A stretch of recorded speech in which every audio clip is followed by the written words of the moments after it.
Rituparna, our managers, our senior leadership are really top class. However, the one thing that's really missing in them is that they can't communicate effectively when they particularly get out of their comfort zone. So, when they are speaking to people who are not like them, the ones who are not used to their jargons, somebody on the outside team, or maybe even at the client interface. So, that's where they can't communicate. Do you think storytelling can help them? Well, this is the gist of some of the most popular calls that I get as a storytelling coach. Well, in a nutshell, if I had to answer this, I would have said that yes, storytelling can help your team, your senior executives, your senior leadership communicate better. Storytelling is the world's most primal form of communication. But the first question that I always ask them is why do people check in on their communication skills when they get pretty higher up in their organizational hierarchy? And to answer that question, today I have, on the Storied Bay perspective, Suman Kher, a LinkedIn top voice and communications coach with more than 20 years of rich experience in this space. So, Suman has been doing communication more than I have been doing storytelling and teaching people how to tell stories and how to communicate with stories. So, I thought, let me get the real horse to come and tell her story. So the quick thing is that while I focus on the importance of communication or adequate communication skills for professionals of all stages, Suman has a niche. She works with mid to senior level leaders in organizations such as JP Morgan, HDFC, Nutreco, Broadridge, and several others, and she's helped them leverage their communication skills to augment their professional careers. Suman has seen a generational shift in the way people communicate and the evolution of expectations in their professional lives. Suman is an associate certified coach from Ericsson International. She also has a certificate in dynamic public speaking from University of Washington. Suman was part of India's top 200 creators in the LinkedIn Creator Accelerator program in 2022. That's where we met and we hit it off. So we've shared several notes on communication and storytelling at several times. She's attended a couple of boot camps. We've done LinkedIn audio together, and now she is on my podcast. So welcome, Suman. How are you doing today? Thank you so much. Yeah, but it's amazing to be doing this podcast and think about work and communication, which I usually don't do nowadays. So it's actually Mm. fun to be a part of this. And I think I've already told you this before that I really love your energy because I think it really kind of matches with mine. Most of the times Mhm. I'm the one who's jumping with a lot of energy and enthusiasm, but I think you're someone who I really, really connect with because of that. You're so passionate about storytelling and stuff like that, which I think is it's like so mean. I think we sort of hit it off because you speak very passionately about communication. I speak Yeah. about storytelling, and so we get the vibes that we're somewhere Yeah. similar and yet Perfect distinct. And vibes. I think that's where we gel together. So Yes. tell us, how did Suman Kher get into communication? What's your story? Whew. I like to tell people that I'm a dinosaur based on where I started to where I am today. It is more than a generational shift if you if you look at it. So I was this fresh-faced postgraduate in English literature who knew for sure that my career has to be something to do with people. It really can't be behind a laptop working on content and not talking to people at all. So my mom really wanted me to be a school teacher. I tried doing the B.Ed exams, did not work, and I started applying to English language institutes. One day, my sister came and she handed me a pamphlet. And she said, "This is an MBA coaching center, and they're looking for English trainers to conduct group discussions. Why don't you go speak to them? Maybe they might have something." So I took my resume, which was in a file because it's got to be a physical paper, right? So I took that and I went there and I spoke to them and they said, "Okay, you don't have any experience. Why don't you take an old CAT paper, the MBA exam paper, and then let's see how well you do in your English exam." And I assumed that I did well because they were like, "Yeah, okay, I think you should come and teach verbal ability for us." And that's what I did for the first 5 years of my career. That a chance pamphlet got me into Mhm. teaching people verbal ability Mm. in an institute. I did that. In fact, for the first time I got trained as a trainer was in Hero Mind, which was into call center training at that time. This is the early 2000s. And that's when I realized corporate training is a big thing. And then in 2007, the biggest change that ever happens in a person's life happened to me. I got married. I moved from Delhi to Mumbai, and I took a year's break. As what do I do? And my better half was like, "Why don't you do something that you've always wanted to do? Don't go back to your old job."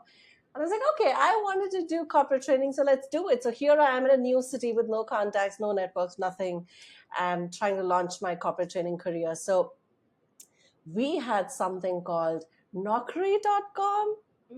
So I went there and I put my resume and I was like, okay, let's wait. Which also reminds me that the first time I started applying for jobs, it was actually stuffing resumes in envelopes. Oh my God. That really That sounds seems like a like different Janet. era. That is really dinosaur age. Oh my God. And I actually posted them. Okay. At least this time there was Naukri.com. So I went and I put it there and So, what then kind of I had jobs to were you wait looking for? for. You're looking to help people communicate, or you're looking for jobs which Yes, required you to I communicate? wanted, no, I wanted to teach people. At Okay. that point in time, I was qualified to do a lot of voice training, language communication, a lot of grammar, okay, those kind of things. And I think my expertise has evolved so much in the last 2 decades because I had that hardcore entrance exam expertise. That's what I wanted to teach. So I started with a pediatric nutrition company where they wanted me to train their medical representatives to talk to doctors in a way that is persuasive, it's professional, without grammatical error. So I did that every Saturday for 6 months. But I kept adding that to my resume. And then thankfully, it was only through Naukri. I didn't know anybody at that time. I started email writing, and I was like, oh, this is how the format is for a corporate training program. A quick learner, so whatever module I did, I was like, oh, this is how. So at that time, consultants would also give you the content. So I think I learned on the job, and I was like, oh, okay, this is how it is done. And I loved every moment of it. It was like 8 hours was really hectic, but I never thought of doing anything else. I think that was really my home run. So right from the time I got out of college, I was like, it has to do something with people. I need to be out there. And communication was, I think, the most obvious choice because I did English literature. And for some reason, people think that teaches you communication. It doesn't. But something to do with language. Yeah. So I did that. I started getting gigs. There was a lot of free time as well in between. But yeah, I did about 95 batches of customer service excellence in 1 quarter for Wow. a quarter plus for HDFC Bank across the West Zone. I did a lot of work for Bajaj Allianz. I coached people in fast track, all young people there who are going to be in their outlets. And 2014 is when I started my business because I was like, I'm done with consultants calling the shots. I think I'm going to call my own shots now. And I started building my business, and rest, as they say, probably is history. No, and it's great because you sort of spent not many years working on the ground, Yeah. understanding how do people come in with what are their challenges, what are the requirements of the workplace. You also worked in a certain industry, in a sector where a lot of young chaps had to speak to people, Mm. so their voice, their diction, their body language, all of that mattered. And then you Yeah. realize that okay, this is going to be an ongoing need in people. It's not that sometimes you learn communication and then that's it, you sort of you're done for life, because as you grow in your workplace, there are Yes. different challenges, different opportunities, and different kinds of people that you will have to communicate with. And a communication is also a study in evolution, because you don't learn the same tricks, because the world is also changing. So all True. of this sort of makes it a very dynamic space for somebody to put their heart and mind into it. So now tell me, Suman, from your experience that you just said beautifully to us, is communication a soft skill, a hard skill, a life skill, a human skill? I get to answer this. I sort of have my own story and the way I tell it, but I would like to hear from you. What kind of a skill is communication? I'll probably use a story here. Mm-hmm. Uh, So I have this neighbor who's got two teenage kids. I could say it's a story of my sister as well, who's also raising two teenagers. And most of the times I ranted about how children don't listen to me and I don't know what's happening. What do I tell them? I just don't get it. And one simple question I ask is, did you sit them down? and talk to them and ask them what is working and what is not working. Because most of the time, parents feel if I say no, it's a no. Children should just listen to me. Okay. This is not even a corporate situation, right? So, what I'm trying to come to here is that communication basically, you could call it a life skill, you could actually call it a human skill, because being a corporate trainer for 20 years, I've also realized that it's not just about the way you communicate at work. Communication is also about how you communicate in your personal life with your spouse, with your children, your friends, your parents, everybody. So communication is a life skill. I mean, I think humans are probably one of the most important species that have so much of importance put on communication, so many layers and so many ways, and just the way we say something, right? I'm not sure if animals have the same thing, but I think humans being more evolved, that is the most important thing. There's this movie, I think it's called Dil Dhadakne Do, where the dog is saying that humans have the ability to speak, but they also have the ability to make things so complex that nobody understands anything. They have the maximum number of misunderstandings between them, even though they have this evolved quality of being able to communicate. So I think that just sums that up so well, that it's a human skill. If you want to talk to another human being, it's just a skill that you need to have. Right. And while you talked about dogs, I also wanted to say, dogs communicate too. I'm not a dog person myself, but I do see people with their dogs and how beautifully they They do they sort of understand. they do understand each other beautifully well, and even children and dogs, they bond very well. Yes. But yes, I agree with that. It's a human skill, because as long as you're in this world where you have to live with another human in a close vicinity, in your close space, could be your spouse, could be your child, could be your parent, could be at the workplace where you have to get people to work with you, or you have to get along with people to work together, in school, in college, in any kind of a community space, you will have to learn to communicate. Now, That's while the I just only want to, way. yeah, absolutely. And right now, I just want to talk about that. Suman and I are both talking about the spoken word. So while communication and storytelling can be done in various formats, like you could write, you can have use visual design, and a lot more. But when it comes to public speaking or oral communication, there's a lot at stake when you communicate through the spoken word. Like, someone, can you tell us, like, how one's speaking skills, or the way one uses the spoken word, how that shapes the narrative of how the listener is, let's say, accepted, or how the listener shapes, how the speaker shapes the listener's impression of them? Because no matter what you are as a person, the moment you open your mouth, and the way you sort of communicate, that says a lot about who you are, right? You are as a person deep inside. Of course. So there was a time when I was sitting in Starbucks and I actually scared a lot of people because I was sitting there with just my cup of coffee and no phone, staring at everybody. I'm giving you an example of how people would perceive me if this was me speaking. But if I were to change that around as a speaker and say, one day I was sitting in Starbucks and all I did there was I just sat with a cup of coffee. And for some reason, people got scared. And when I really paid attention, I realized I wasn't on my phone like everybody else. I was having my coffee, sipping from my cup, and actually looking at everybody else. And that's what scared them. So, welcome to the world of technology, where apparently observing other people is actually a scary thing for them because we're all supposed to be busy with our cell phones. So, And then I'm sure they would be looking at you very creepily and wondering, what is this creepy woman doing why looking is she at us? staring Why at isn't us? she? Yeah. Yes. Yes. And Yes. the thing that I was trying to demonstrate here as well is, as a speaker, if we do not put those emotions into what we want to say, the listener is not going to perceive that. Now, when I coach a lot of people, voice modulation is something that I work on a lot because they're going to say this is a very significant change in our dynamic team. And I'm like, your significance and your dynamics is totally lost in your tone because it didn't really jump out. So the listeners do not know how important or how dynamic the change that you're talking about is, right? So I think the reason why we put so much of onus on the speaker is because as a speaker, it's my responsibility to own the way my communication is perceived. Uh, When I was doing my train the trainer from Dale Carnegie, that is one thing that we were taught, that 100% of the responsibility of your communication lies with you. If somebody turns around and says or misunderstands you, and if you have to say, oh, that's not what I meant, it's on you because probably you didn't say it the way you meant it.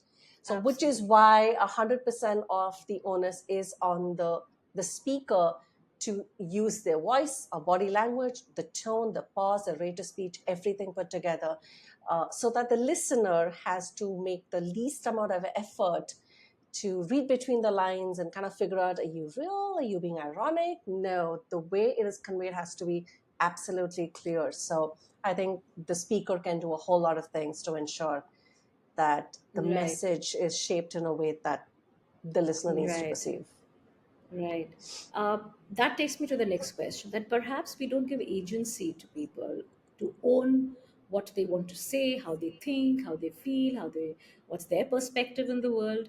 We don't give enough voice to people to express their opinion, to communicate from a younger age, whether it is in our homes, in our schools, in our communities, and definitely in the early years of a person's work life. If you are made to shut down because you are young, you're inexperienced, okay, nobody asked your opinion, so then you tend to sort of cover up and never speak up and never communicate what's or articulate what's in your head. And somehow this whole focus on communication comes in the mid to senior level professionals when they have now suddenly risen, and whatever be Yes. the reasons why they have risen, the question is, there is that gap. That's why you are there. That's why there is a professional or a trainer and a coach like you to train them. So can you tell me what leads to this? Why do we see these gaps in people, and why do we tend to work on people only when they rise in organizations? I get a lot of these mid to senior level calls, so which is why I'm also trying to get to the heart of it. I think the first important reason here is communication as a subject is never dealt with, right from school to college level. You may have some communication classes, which is just an elective. In school, we are taught here's a composition class, here's a grammar class. Nobody really connects it to how it's supposed to be in real life. Even in terms of public speaking, okay, I was on stage, I did debates and elocution competitions, and that's about it because there's a script and I was able to deliver it, and that's it. So that's the number one reason why no one's really learned communication in a structured manner. I work with a lot of senior managers, and it's a surprise to them saying, oh, these are the steps in order to be articulate. Where does vocabulary come in? Where does tone come in? Right? So the whole thing is not really taught to people. It's just a subject, and that's about it. Even if you look at class 10, 12, everybody is talking about what subject do I choose? What will be my area of expertise? Will it be tech? Will it be finance, engineering, commerce, science, whatever it is? No one really talks about how important is communication in this whole piece.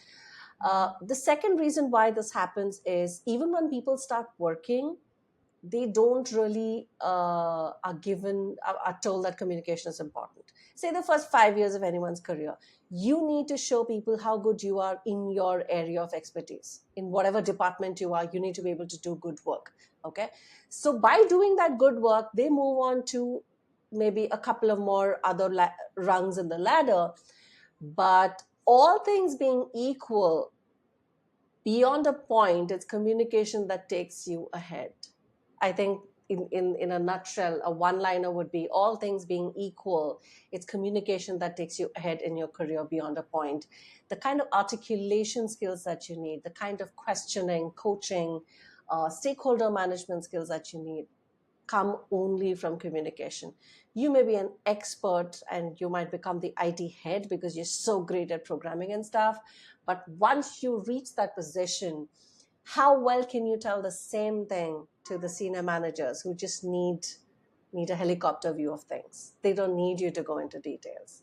Trying to understand how much should you share with your stakeholders? Uh, how would you appease people? How will you persuade them or convince them, right? So this is just one example. Say in the technical world, there are projects that are happening. You're talking to your team, but you're also talking to your stakeholders. You need to keep that balance. That balance does not come beyond a point just by being great at programming or technical skills. So I think for most of the people that I speak to, that is when it hits them saying, I am great at what I do. I'm a finance whiz, I'm a tech whiz. However, when I'm put in front of people to make a presentation, I can still manage. But whatever the questions that come after my presentation, I'm not able to articulate well. The flow is not there. I think I can do so much better in confidently communicating what I want to say. And I think people understand that I am not evoking a lot of confidence in the way I'm communicating. And then they start looking around and saying, okay, I need a solution to this particular problem. So I think these are the two You, most important reasons. you also mentioned that when we were talking earlier, you mentioned that when an employee gets into an organization, particularly if they're younger, the onus of training them in communication rests with the organization. But At after that a time, point, yeah. at that time, and after a while, all things like you mentioned, if all things are equal, it is your communication skills which will help you rise. That's when individuals realize that, okay, look here, I am as good as my peer, but my peer is a better communicator and will have a better chance at getting the next promotion, or will get better projects better than me, because when I have to take questions from a client or from an external audience, I cannot articulate my answer. Hmm. So this realization only happens after a certain point of time. That's what you're saying. I would say that. Because when you're in a team, when you're junior, you're like, yeah, here are the things that you need to do. You're given very clear actionables and you do that. But as you move ahead, I think you're more likely to jump into unpredictable situations where you don't know exactly the questions that the stakeholder is going to ask you, or what kind of things you may need to convince people on, or persuade people on. You're taking bigger roles. You're responsible for more teams, you know. So that's when I think it hits people saying there's no formula here unless I know how to handle this situation. Right, right. So let's also talk about the changing nature of our workplaces, because while we're talking about communication, we're also talking about how organizations are evolving, how Hmm. teams are evolving, how the kind of, and since you mentioned you're from the dinosaur age, you would know that the expectations of an employee, let's say the early or the mid 2000s to Yeah. now, has had a dramatic shift as well. For example, right now I'm working with organizations who are looking to engage their employees with their DEI policies. And I see Hmm. a lot of focus on the human to human communication. Now, this communication is mostly internal, which is that, there is a manager, there is a leader, and they have to communicate every day. Every day. It could be about even understanding where is the other person lacking, or why are they slowing down, or why did they not do what they're supposed to do. Hmm. So to be able to not just give instructions, but also to have this human to human connection and a bond, that's where the communication is also faltering. So what changes are you seeing at the workplace, and what are these new requirements that, let's say, are the new leaders, the managers, the senior leaders who never communicated as effectively in the past have to do now? I remember there was this time when I sent an SMS to someone in a company and I kept waiting for her to respond.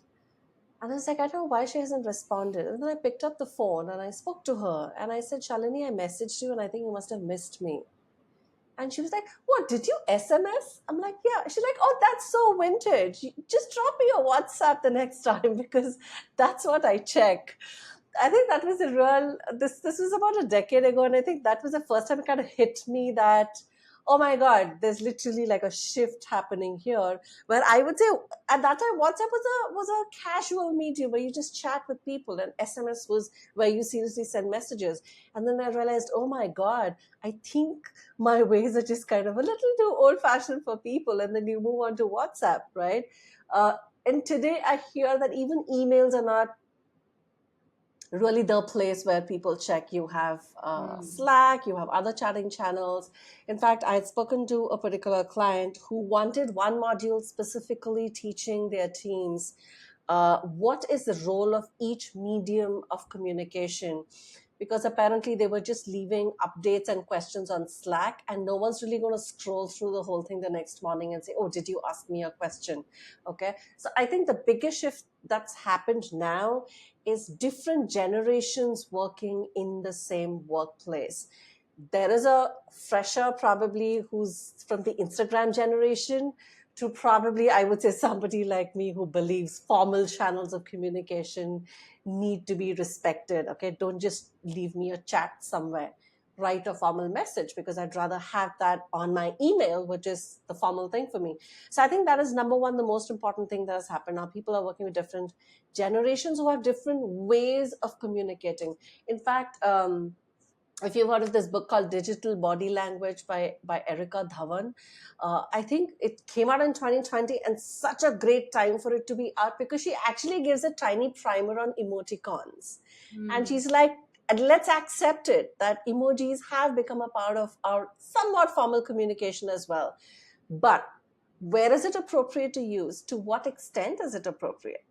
And uh, I wasn't a very emoji person till a few years ago. And now I've realized that when I type out a message, and if I don't add the emoji, I'm like, what is my message really saying? Does it need a haha there, or does it need a eye roll?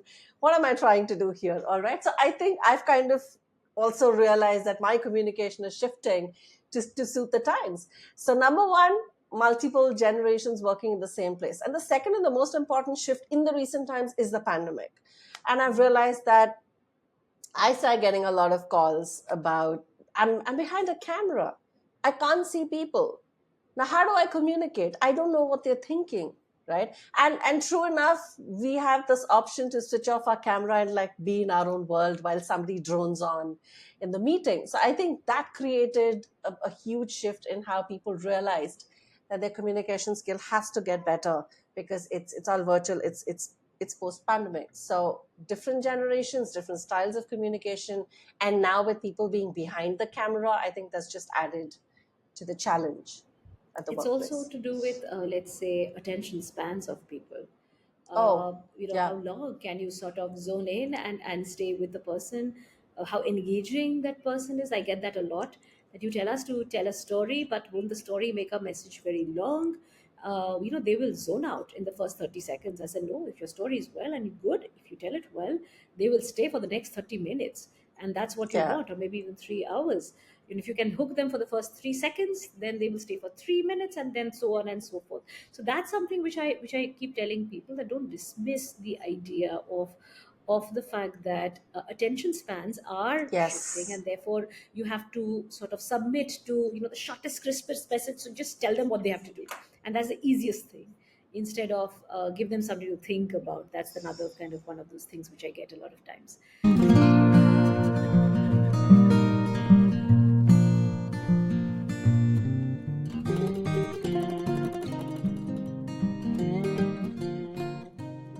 The Storied Way perspective is designed and developed by your Storybag podcasting network.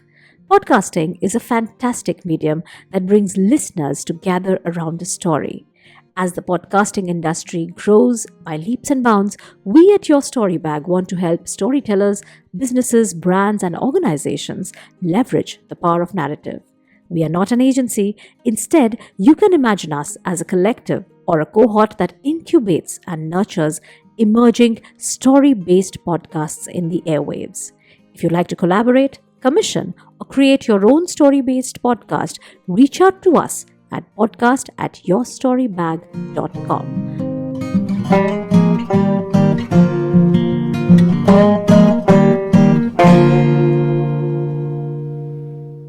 So, while we're talking about communication, let's now just shift the perspective and look at it from the gendered lens.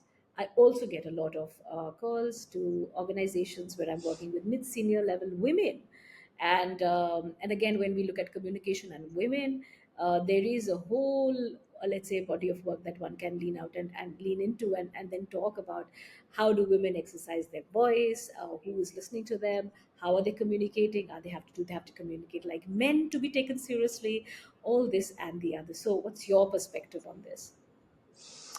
I've actually thought a lot about this, and I've realized that women carry their personal conditioning into their workplace. Is, I think, in one line, that's my understanding of how communication is different for women and men, and home and work.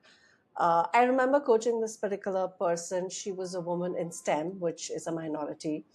She got a new job. She cleared her interview. Everybody's excited to have her. Technically, she was very sound.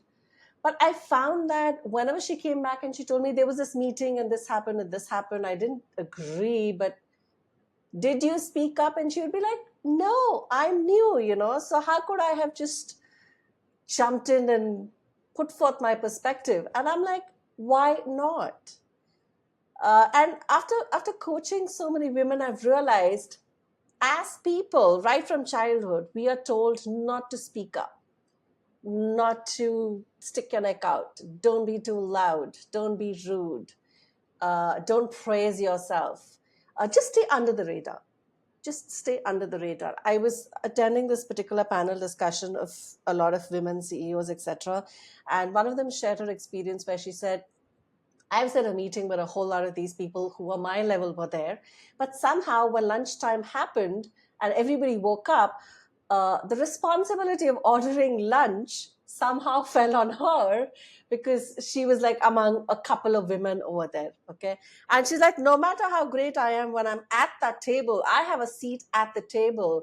But somehow, domesticity is what is expected of me. And she's like, I also fell in line because I never thought about it, you know.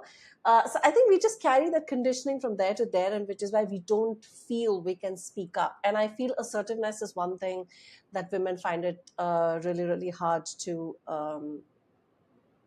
get into the workspace. That self-doubt also leads them to not able to say no. It's Right. such a revelation when I tell women, you could have said no, you could have said you can't do it. And that's like, oh, is that even an option? People are not going to like me. I'm like, we just have to be a little okay with people not liking us. And one example that I give people is, we look at Indra Nui and I say, oh my God, like she's a woman and she's an immigrant and look at where she was. I'm like, do you think she never walked into rooms full of men? Do you think if she was nice and was scared of the label that she's going to get, she would have reached where she did or she is right now? So I think women tend to carry that conditioning, and which is what makes us meek and quiet.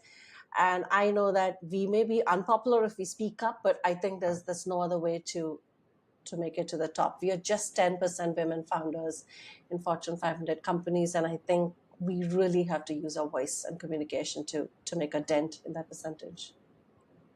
I think this is a double-edged sword, Suman, if you were to talk to me about it.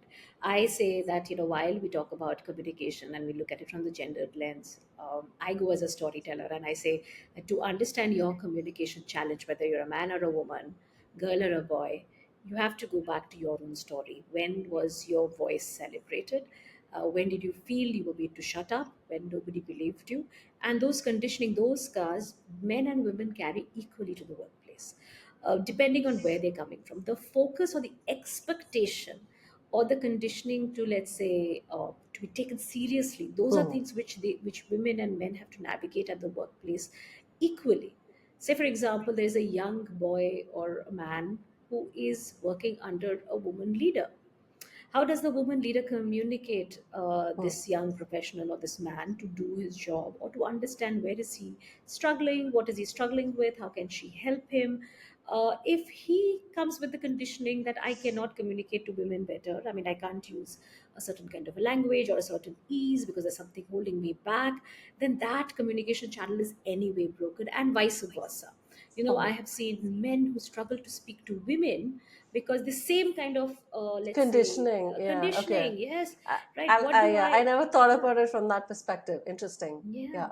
yeah, and you have to, and so therefore, before, while we talk about what is the right way to communicate, we go back to unlocking their past barriers which they have carried Yes. unknowingly, and that Yes. is shaping the way they look at a certain situation, at the workplace. That if I Yeah. have to give somebody, I just have a one-on-one with someone, who is my one-on-one different for a man and for a woman? And again, what is it that I'm going into this meeting with, like reviews?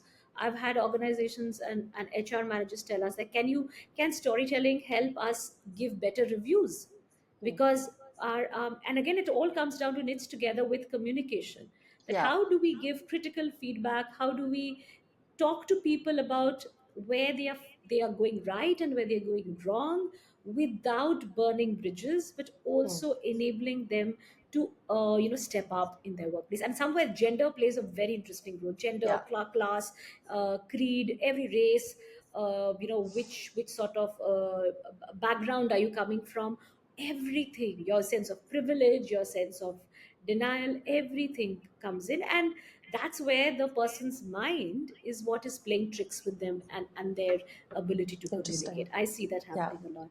So let's now Yeah. move to the next level, which is, again, I get this, like we spoke about internal audience, we also speak about external audience, like when you have to take your business, your brand, your product to somebody who is outside your purview, which could be a customer, which could be a networking event, which could be another place where you have to go and talk about your work, your brand, without them knowing anything about you. So they don't have any baggage or background information about how skillful you are. So they are expecting you, and the entire communication, let's say, task is to sort of sell better. And that's again another place where people are unable to communicate. You've also worked with teams, right? So how does that work? I think here I would say the onus completely lies on the company, because I've coached a lot on, rather trained a lot on telephone communication as well, because a lot of banks, a lot of customer service happens on the phone. And from our own experience, when you pick up an unknown number and there's a monotone going, I'm so and so from Airtel and this is what I want, da, da, da, da, da, you're going to be like, not interested. Okay. But I've also had calls where the voice on the other end was so polished that I was like, okay, I guess I need to listen to what this gentleman has to say. And then I realized, oh, it's a sales call, right? So that is the difference between whether people will listen to you or will they not listen to you and let you get to your sales pitch. Here, I think the onus lies on both. Number one, the company, because the company's image is associated with the personal brand of the person who's going to represent the organization in front of the clients. Okay, so what is the right way to talk about the company? What are the terms that you're going to use, which are in alignment with the brand? How do you talk about the products? How do you handle objections? To what extent can you give a leeway, and when do you need to rein it in? And I think secondly, the onus is on the person who's going out there representing the organization. Um, so there we do a lot of, I remember a lot of role plays on different situations, and say, if you sounded like this, uh, as an outsider, like if you were to listen to someone, would you buy it from those people? And I think monotone is something that is so hard to get out of sales pitches, because people do it so many times, it just becomes mechanical beyond a point. So it's like getting them to unlearn, break that thing down and say, no, speak it in this manner, because it's still a conversation. And I think sales is simply, we will buy from people that we like, and we Absolutely. like people when they talk to us like humans, like it's a conversation and not like a Yeah. customer giving us a sales pitch. So yeah, I think that is one of the most important things. Right. So when I talk about storytelling and communication and selling, so I sort of go again the other way. I make it about the customer, and then not just about who you are, because we are so fixated on, what do I have to sell, what do I know Yeah, about my brand, my asking product. questions is Sometimes a you is go a with it. very Asking important part question of is a it. very Yeah. important part of communication, Yeah. right? What do you want? Which part of your communication message that do you want to really pivot to? And while you were Yeah. talking, Suman, I was suddenly reminded of this one project which I did during the pandemic, which is about helping a bunch of school teachers communicate. And again, because of Zoom and classrooms being open to parents, a school leader made this frantic call during summer vacation, and we just, I think March is when schools shut down. By April, schools reopened, and they had a very quick, let's say, a summer break, because they didn't know Yeah. what to do. Teachers were not trained to use, Zoom. But it was enough. Those 2 weeks were enough for parents to realize, oh my God, look at the level of our teachers. Is this where we are sending our children to? And because they can't communicate, they can't talk coherently, they are unable to give right instructions. My child is struggling. So the school leader called me up and said, Rituparna, can you do something? Can you help my teachers communicate better? So I said, okay, what do you want me to do? I said, I don't know, but these are the problems, and this is what we are seeing, and we are ashamed, and we don't know. I said, you should have always known that if this is the situation, then this situation is not because of the pandemic or because of a Zoom Yeah, room. It is because they true. had these lacking in skills. I Issues. said, let Yeah. it go, because parents don't step into the classroom. So somewhat, when the world opened up, the flaws, the cracks, the creases, they sort of magnified suddenly. Yeah. And uh, and therefore it became that important gap which they were looking to fill. How does even a teacher communicate with a child? Hmm. How does a teacher help a child communicate with one child to the other child?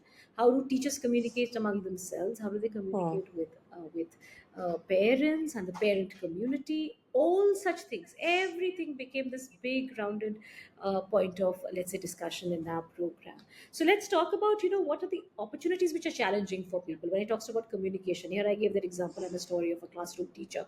But whether it's interviews, talks, presentations, talking in a podcast, going for a networking meet, again, because if you're shy of communicating, or you are reticent, and you are very an introverted person who is scared of meeting unknown people, then you would go to a networking event and sip your chai and sit in a corner and come back. So but at the end of the day, you still need to communicate. So when the kind of people who come to you, what are the opportunities that they're looking to ace? I think the most common is where they're making a lot of corporate presentations. And while I was out there doing 8-hour programs, obviously I had a PPT and I used to run slides and stuff like that. But once I started coaching people on how to be a great presenter or communicator on screen, one very common thing that I realized was everybody's presentation started with, "Let me share the screen. Can you see Yeah. my slides? Is it there? Okay. Now I'm going to start talking." Okay. So I think step one that I did with every single individual is, I don't want to see your PPT. I want to see you on the screen, because people are already sitting in their homes, and then you have your PPT, and then you're here. Please don't create more barriers compared to what we already are forced to use.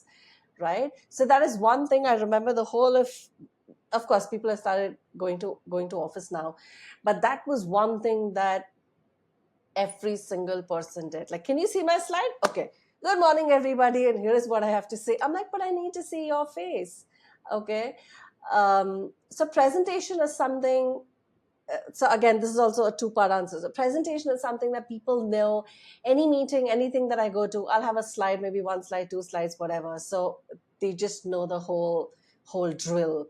But in my coaching, that's also been an effort to break that thing down and say, you are the hero of your presentation. Your slide deck is not.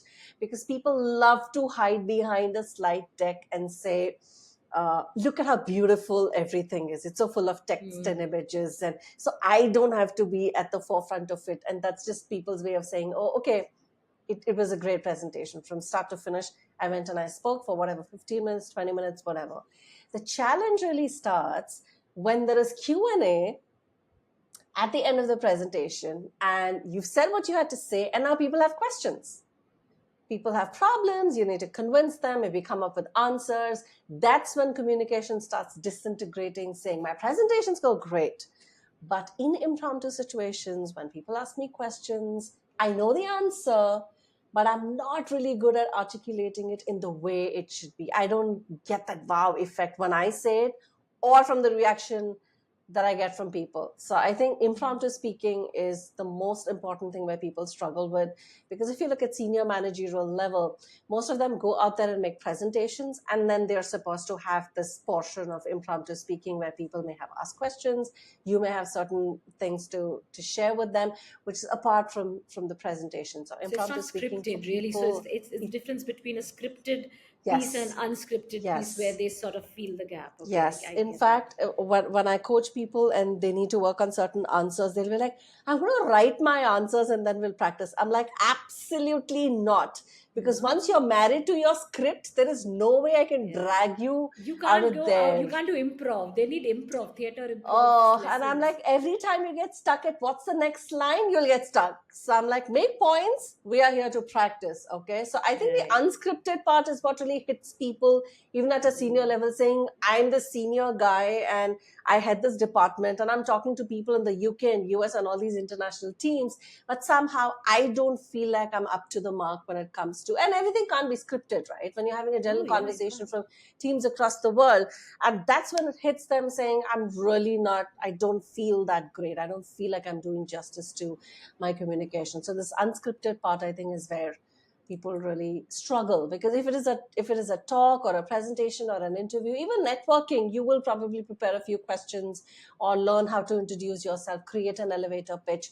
But when questions just get thrown at people, they're like, yeah, okay, I really don't know what to do now. So that is the most challenging. So what I do, Suman, is here I have a program called Story Up, which Mm-hmm. is to help people work on the message, Hmm. which is exactly the gap that you're talking about. Which is, when we are talking to people, we don't know what do we really want to communicate. We don't know what all could we communicate, and Yeah. what are the many things that I want to share about my work, my life, my product, my brand, my knowledge, my wisdom. How do I knit it together and put it into words, articulate it, so that even if there's a question which is asked and I didn't think that the question would be asked, uh, I can answer it because Hmm. I have the answer in my head, and I may take Yes. a few seconds to retrieve it. So the process that one does to retrieve and recall and then rearrange and recreate and retell or narrate that incident is what is the framework that it helps. So do you help people craft their message as well? Because while style and diction is very important to people, do you help people craft their message as well? Yeah, yeah, yeah. The Structure script? also becomes important in the sense, um, what do they want to start with? What are the points that they want to say? Um, and I also say that when you're saying something, your body language plays an important role, especially if you're on a screen. It always helps to have some kind of movement animation on the screen as well. And it also becomes more effective when you say the first thing that I want to say, and here is the second one. It also gives you the time to kind of remember to modulate your voice.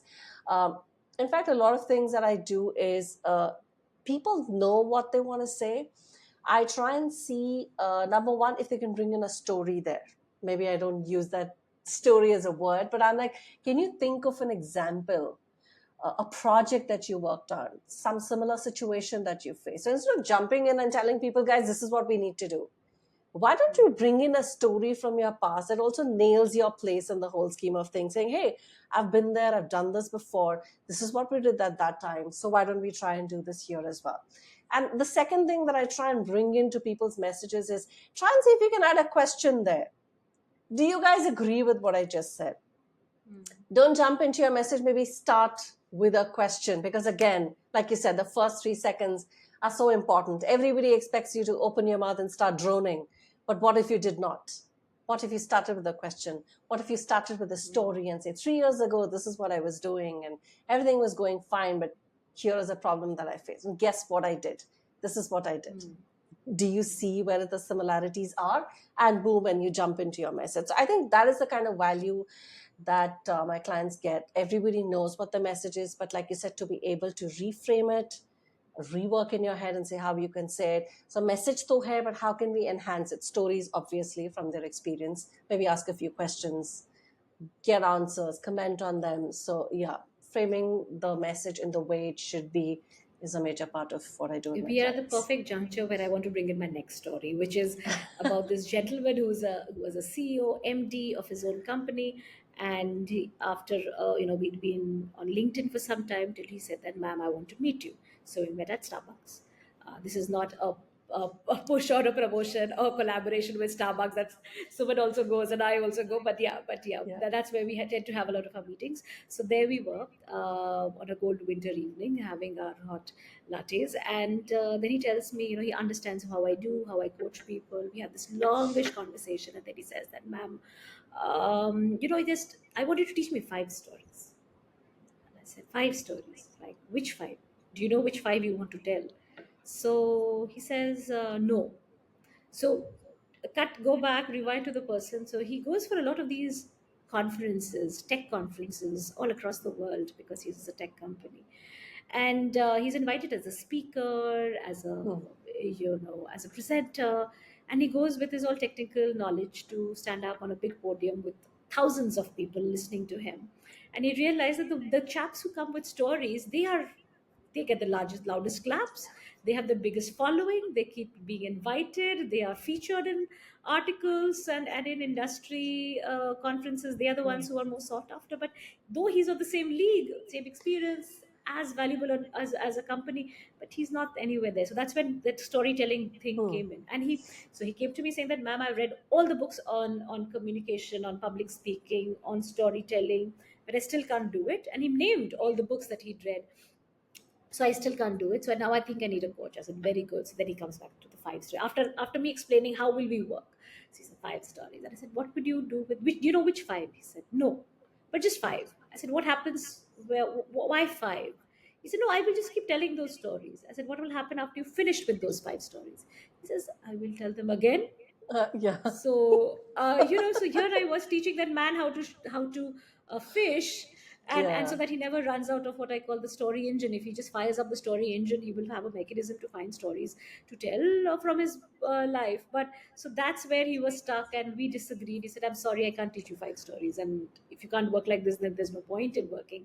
You are doing pretty much fine, you'll figure out your five stories. So tell me, so, but like, the reason why I told you this story is because it's one of my favorite communication stories to tell people.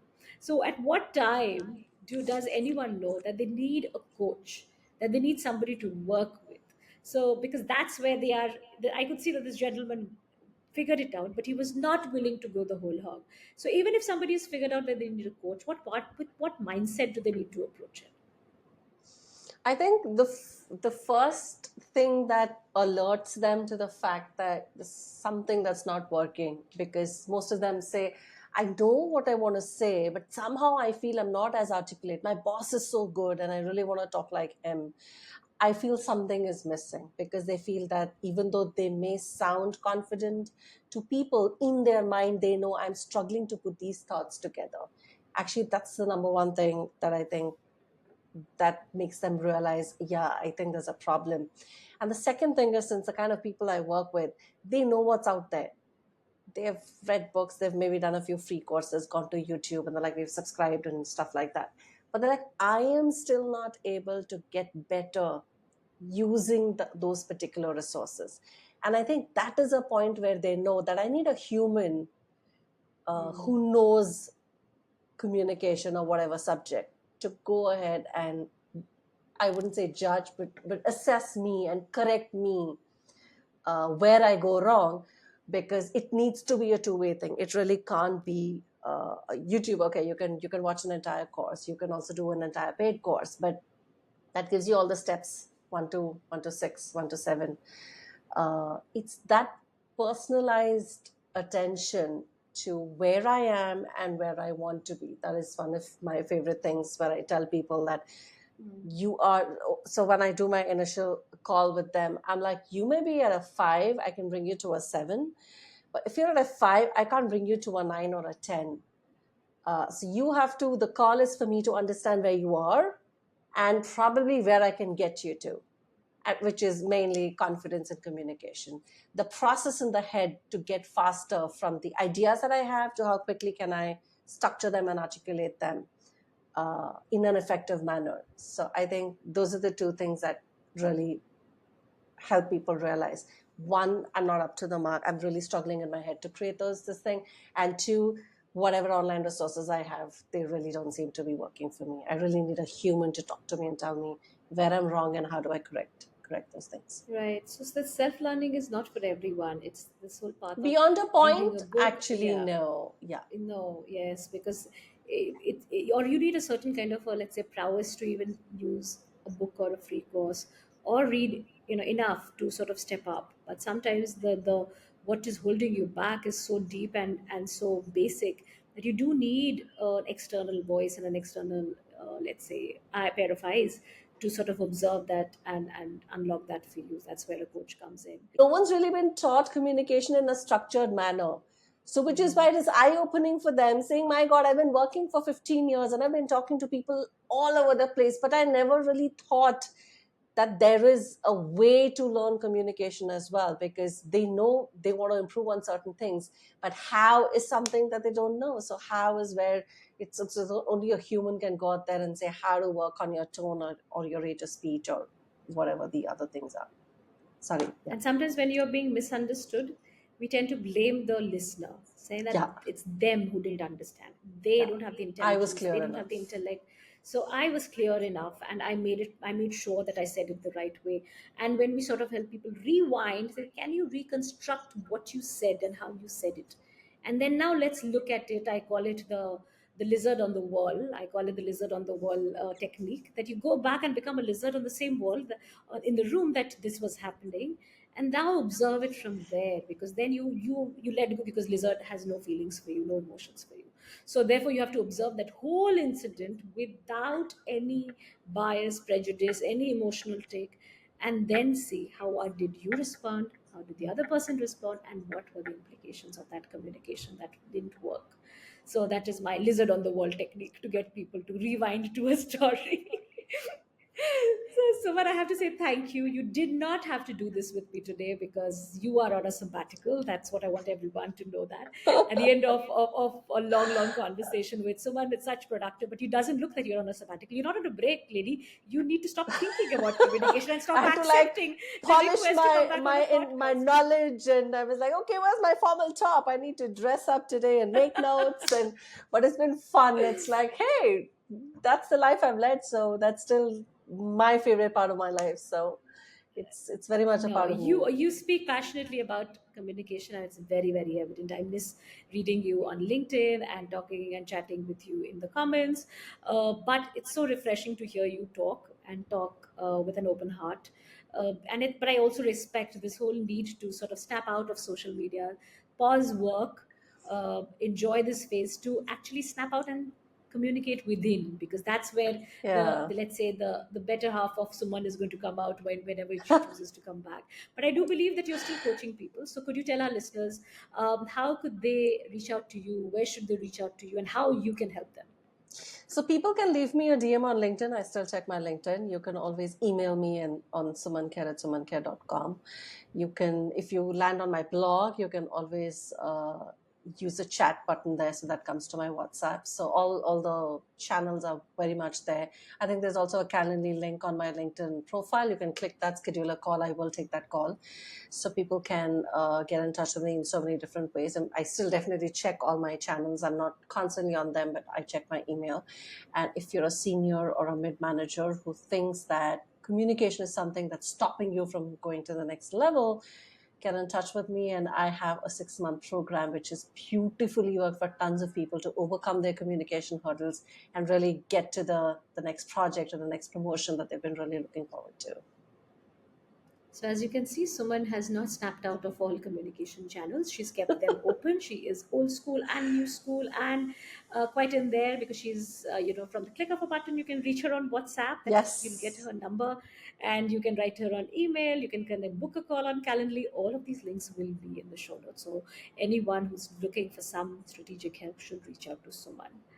Thank you so much, Suman, and I owe you one for this. I will make up when I meet you next in Mumbai, or Yeah. hook up with Thanks for Delhi, and having we me. will we will Yeah. go out for coffee, and we should Done. celebrate this. High time. Yes. So thank you so much for listening to the Storied Way Perspective with Ritu. Your support means a lot to us. This is a bi-monthly podcast, and every 2 weeks, I promise to come back with a new guest, so that we can explore how storytelling is shaping the world today. Please like, follow, subscribe, rate, review the Storied Way Perspective. Every bit of it counts. And you can write to me at podcast@yourstorybag.com. Until the next time, happy storytelling.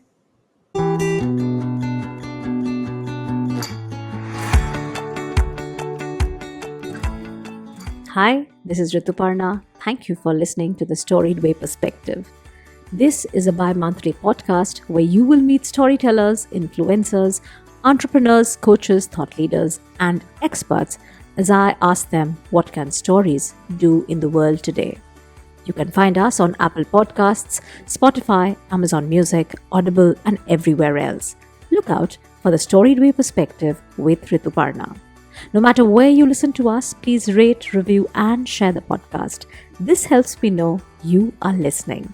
You can also write to me at podcast@yourstorybag.com. I will wait to hear from you.